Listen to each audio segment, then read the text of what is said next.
Partout dans le monde, mais surtout loin des idées reçues, la tête dans les formules mais aussi les pieds sur terre, avec passion et ténacité, découvre l'univers d'un jeune chimiste. Tu n'auras pas fini d'être étonné. Vie ma chimie est une série de podcasts co-animés par le réseau Jeunes de la Société chimique de France et la Fédération Gay-Lussac qui regroupe 20 écoles de chimie et de génie chimique.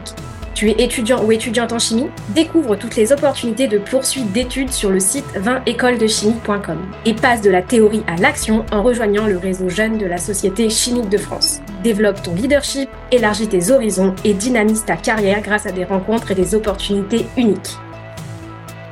Bonjour à tous, je suis Audrey Paulien, doctorante à l'Institut de sciences et d'ingénierie supramoléculaire à Strasbourg et également secrétaire au Bureau national du réseau Jeunes de la Société chimique de France. Dans cet épisode, j'ai le plaisir d'accueillir Chloé Rapatel. Bonjour Chloé. Pour commencer, Est-ce que tu pourrais te présenter rapidement et nous parler de ton parcours académique?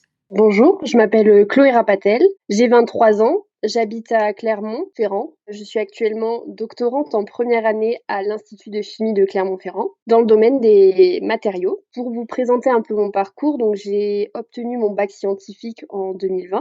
Ensuite, j'ai enchaîné avec un IUT de chimie des matériaux au Puy-en-Velay jusqu'en 2022. Par la suite, j'ai intégré sur dossier l'école Sigma Clermont qui fait partie du réseau INP de Clermont-Ferrand et je me suis spécialisée dans les matériaux haute performance et j'ai été diplômée de cette école en 2025. Et tout récemment, donc en janvier 2026, j'ai attaqué une thèse à l'Institut de chimie de Clermont-Ferrand, dont le sujet est la compréhension de la synthèse solide-gaz d'un luminophore rouge utilisé dans les LED blanches. Alors, tu nous as parlé de Sigma Clermont et qu'est-ce qui t'a motivé à choisir finalement cette voie pour les matériaux et notamment en fait une école de la Fédération Gay-Lussac? J'ai découvert l'univers des matériaux à l'IUT parce que c'était un monde totalement nouveau parce qu'au lycée, c'est pas forcément ce qu'on apprend. Je suis tombée amoureuse des matériaux réellement à l'IUT et je voulais continuer dans cette voie et j'ai visité des écoles et je me suis rendu compte que Sigma avait aussi une formation qui était dans la continuité de cette IUT. Et de plus, comme j'habite en Auvergne, la localisation faisait que c'était aussi un point bonus pour rentrer dans cette école en tout cas. Ok, super.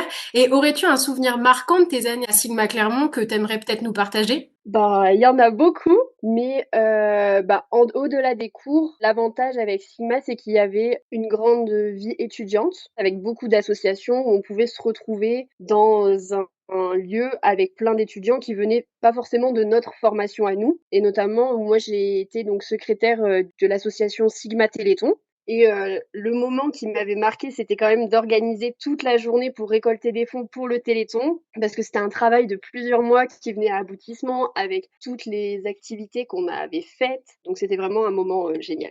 Pendant ton cursus, tu as également fait une année à l'étranger, précisément à Heidelberg en Allemagne. Qu'est-ce qui t'a motivé à partir à l'étranger? Est-ce que c'était dû à une envie personnelle ou est-ce que c'était une obligation dans ta formation? Et qu'est-ce que tu auras retenu en fait de cette expérience? J'ai passé un semestre à l'étranger, à savoir que pour obtenir notre diplôme d'ingénieur, on est obligé d'avoir un semestre à l'international. Donc c'était plutôt une obligation qu'une envie, mais ça m'a permis quand même de découvrir plein d'aspects différents. Donc j'étais en Allemagne, ce qui n'est pas si loin de la France, mais pour moi c'était quand même assez loin sortant de ma petite Auvergne. C'était quand même tout mon premier voyage, mon premier long voyage. Et donc, j'ai quand même découvert une culture différente. Le fait que ce soit un pays qui ne parle pas du tout la même langue, c'est ce qui m'a vraiment marqué, c'est de progresser sur l'anglais puisque, je n'étais pas très bonne en anglais avant de partir en Allemagne et le point positif que j'en ai retenu, c'est qu'au début, j'hésitais à parler et à communiquer parce que je me disais: «Je vais faire des erreurs». Mais en fait, même en faisant des erreurs, on arrivait à se faire comprendre et au fur et à mesure, je me suis dit: «Bon, tant pis, faut parler parce que sinon tu vas jamais t'en sortir». Et donc j'ai parlé en anglais et c'est comme ça que je me suis améliorée et c'est aussi ça m'a permis d'apprendre à vivre seule dans un environnement totalement différent, de créer des liens avec des copines d'ailleurs qui étaient dans la même entreprise et qui ont fait un stage aussi en même temps. J'ai toujours des contacts avec elles, je suis leur vie, donc ça m'a permis d'étendre tout mon spectre de connaissances en tout cas. Tu nous l'as dit en intro, t'es tombée amoureuse des matériaux, un peu comme si t'étais toujours destinée à travailler dans les matériaux. Qu'est-ce qui a en fait façonné cet intérêt pour les matériaux? Les matériaux, donc comme je l'avais dit, je l'ai découvert donc à l'IUT et ça s'est fait à travers des cours, mais plus précisément grâce à des travaux pratiques. puisqu'en IUT, on a une formation qui est 50 de travaux pratiques. Et j'ai toujours adoré avoir la réalisation où on mélange de poudre, par exemple, bam, ça devient un truc totalement différent, mais qu'on peut rassocier à un fait de la vie quotidienne. Je sais pas, par exemple, on se rendait pas forcément compte, mais une chaise, enfin, ça peut travailler le bois, se dire: «Ah, quand on s'assoit sur la chaise, il faut que ça tienne tel poids», donc c'était plein de petits points comme ça qui me faisait ramener à la vie réelle et je me suis dit: «Mais c'est hyper intéressant et c'est concret» et le fait que ce soit concret, ça m'a fait, adorer les matériaux. Alors, tu nous as dit aussi que tu venais tout juste de commencer une thèse à l'Institut de chimie de Clermont-Ferrand, donc dans le domaine de la chimie des matériaux tout naturellement. Mais est-ce que tu pourrais du coup nous en dire davantage sur ce qui t'a guidé dans le choix plus particulièrement de ton sujet de thèse et dans la sélection de ton laboratoire d'accueil? J'ai depuis l'IUT un peu cette petite idée de: «Est-ce que je fais une thèse ou non?» Parce que j'ai vu des enseignants assez jeunes qui, nous montraient qu'ils faisaient leurs travaux et en même temps, ils faisaient de l'enseignement et c'était 2 aspects que j'aimais particulièrement. Après, quand je suis rentrée à Sigma, ce qu'il y a, c'est qu'avec, du coup, Sigma, comme c'est une école d'ingénieurs, on est formé pour être plutôt ingénieur en industrie plutôt qu'enseignant. Donc pendant Sigma, ça a un peu changé, mais la graine était toujours, dans un coin de ma tête et je savais pas trop. Et pour mon stage de fin d'études, pardon, à Sigma, j'ai réfléchi. La thèse, c'est toujours quelque chose que je me suis dit que peut-être je ferais et je me suis dit: «Vaut mieux ne pas avoir de regrets. On va chercher une thèse». J'ai cherché sur différents sites, postulé comme pour un emploi. J'ai eu de la chance parce que c'est une thèse qui était proposée par un de mes professeurs à Sigma, donc c'est arrivé dans mes mails directement et je fonctionne plutôt au coup de cœur. Donc j'ai dit: «Je me laisse voir, je vais la lire». Je lisais, donc c'était un domaine tout nouveau parce que c'est pas forcément ce qu'on connaît ou ce qu'on apprend à la base plutôt de l'école d'ingénieur. Je dis: «Ah, ça peut être intéressant» parce qu'il y avait un spectre, très différent de techniques d'analyse et cetera, qui permet de ne pas non plus me pénaliser, même si je me spécialise dans un sujet très précis. Et c'est ce qui a fait que j'ai dit: «Bon allez, on fait cette thè enfin je postule à cette thèse et on verra» et finalement, voilà. Alors, quels sont les objectifs principaux de tes travaux actuels et en quoi contribuent-ils aux avancées dans ce domaine, même si tu es encore au tout début de ta thèse? Donc ma thèse, elle porte sur, la compréhension de la synthèse solide-gaz d'un luminophore rouge. Donc déjà, on va peut-être mettre la base. Un luminophore, en fait, c'est un matériau qui va absorber une partie de la lumière, donc dans mon cas de la lumière UV ou de la lumière bleue et il va réémettre lui une partie de la lumière et dans mon cas, il va lui mettre de la lumière rouge et ce composé rouge, en fait, on peut l'introduire dans les LED pour faire un blanc plutôt chaud, un peu blanc orangé. Et donc il y a tout un aspect de la thèse que en fait on se dit ah on travaille que sur un matériau pour optimiser la synthèse, qu'elle soit pure, qu'on soit aux optimums de la performance, etc.